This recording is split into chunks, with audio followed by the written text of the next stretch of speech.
राधा की कैसे हुई थी मृत्यु, क्यों तोड़ दी श्री कृष्ण ने उनकी बांसुरी। हेलो दोस्तों, मैं हूं दिलीप जौनवार, आप लोग देख रहे हैं मिस्टर दिलीप ऑफिशियल 4K। तो आइए शुरू करते हैं। दोस्तों, अगर आपने अभी तक हमारे चैनल को सब्सक्राइब नहीं किया तो हमारे चैनल को सब्सक्राइब कर लीजिएगा और बेल आइकन बटन दबाना ना भूलें। तो आइए चलते हैं आगे।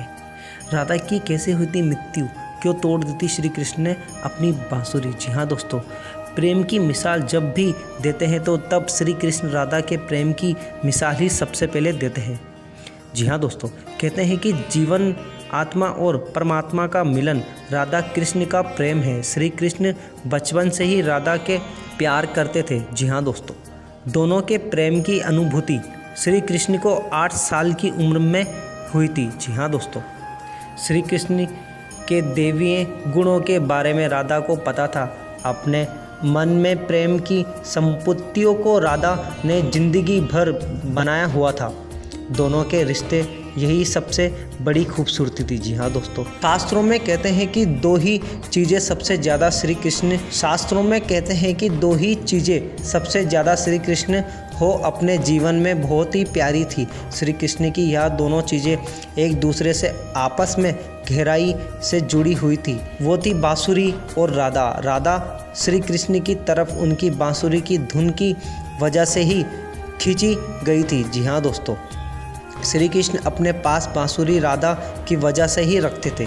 श्री कृष्ण और राधा का मिलन भले ही नहीं हुआ, लेकिन एक सूत्र में दोनों को हमेशा बांसुरी बांधे रखती है।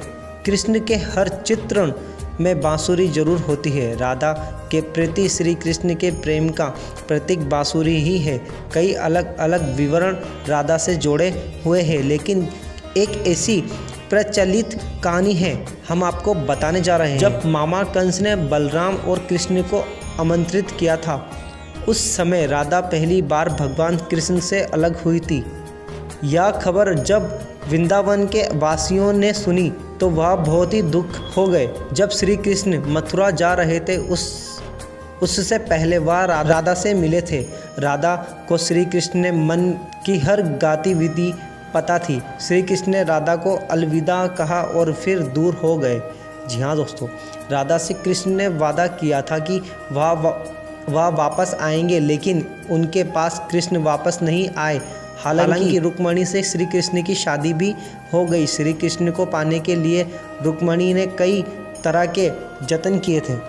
जी हाँ दोस्तों, अपने भाई रुक्मणी के खिलाफ रुक्मणी ने श्री कृष्ण से शादी की। श्री कृष्ण से जिस तरह राधा प्रेम करती थी उसी तरह से रुक्मणी भी करती थी। श्री कृष्ण को रुक्मणी ने एक प्रेम पत्र भेजा था जिसमें लिखा था वह उन्हें आकर यहाँ से ले जाए। उसके बाद रुक्मणी के पास श्री कृष्ण गए और शादी कर ली। जी हाँ दोस्तों, वृंदावन जब कृष्ण ने छोड़ दिया तब से ही राधा का वर्ण भी कम हो गया। जब अंतिम बार राधा और कृष्ण मिले थे तब कृष्ण से राधा ने कहा था कि वह उनसे भले ही दूर हो जाए, लेकिन कृष्ण मन से ही हमेशा राधा के साथ ही रहेंगे। उसके बाद मथुरा जाकर कृष्ण ने कहा और बाकी के राक्षसों को मारकर अपना काम पूरा किया। उसके बाद द्वारका कृष्ण चले गए पूजा की रक्षा करने के लिए, जिसके बाद उन्होंने द्वारकाधीश के रूप में जाने लगा। जी हाँ दोस्तों, वृंदावन से जब कृष्ण गए तो एक अलग ही मोड़ राधा की जिंदगी ने ले लिया था।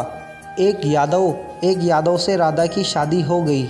अपने दत्तपंत जीवन की सारी रस्में राधा ने पूरी की और बूढ़ी भी हो गई, लेकिन कृष्ण के लिए ही उनका मन तब भी समर्पित था।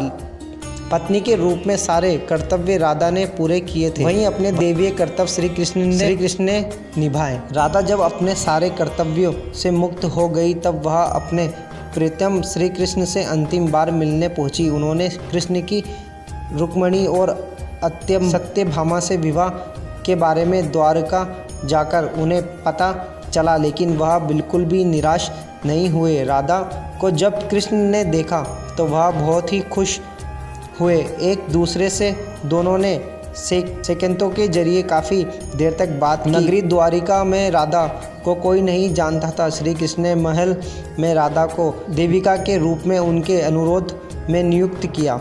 महल में दिन भर राधा रहकर सारे काम करती थी।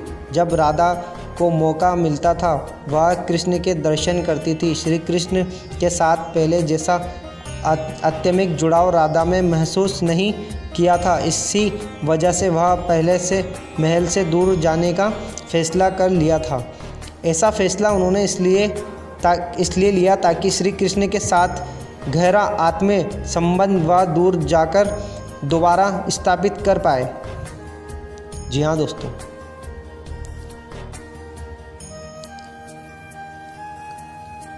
वह कहाँ जा रही है उन्हें नहीं पता था। वह कहाँ जा रही है उन्हें नहीं पता था, लेकिन भगवान श्री कृष्ण जानते थे कि जैसे जैसे समय बीतता गया राधा अकेली और कमज़ोर हो गई। उस समय भगवान श्री कृष्ण की आवश्यकता राधा को हुई। भगवान श्री कृष्ण अंतिम समय में उनके सामने आए। राधा से श्री कृष्ण ने कहा कि वह कुछ उनसे मांगे, लेकिन राधा ने उनसे इनकार कर दिया।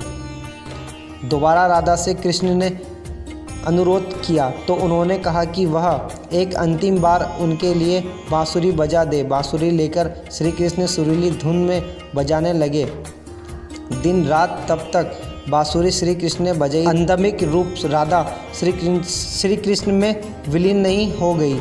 अपने शरीर को राधा ने बांसुरी की धुन सुनते सुनते त्याग कर दिया। जी हाँ दोस्तों, भगवान कृष्ण जानते थे कि उनका प्रेम अमर है। इसके बाद भी राधा की मृत्यु को बर्दाश्त वह नहीं कर पाए। प्रेम के प्रतीक अंत के रूप में श्री कृष्ण ने अपनी बांसुरी तोड़ दी और झाड़ियों में फेंक दी। श्री कृष्ण ने इसके बाद से जीवन भर कोई भी वादक यंत्र या बांसुरी नहीं बजाई। जी हाँ दोस्तों, शास्त्रों में कहा जाता है कि नारायण में जब श्री कृष्ण के रूप में द्वापर युग में जन्म लिया था, उस युग में राधा रानी के रूप में माँ लक्ष्मी ने जन्म लिया था ताकि उनके साथ वह मृत्यु लोक में रह सके। जी हाँ दोस्तों, कैसी लगी आपको हमारी वीडियो? अगर हमारी वीडियो अच्छी लगी तो हमारी वीडियो को लाइक कीजिएगा, चैनल को सब्सक्राइब कीजिएगा। मिलते हैं नेक्स्ट वीडियो में। धन्यवाद।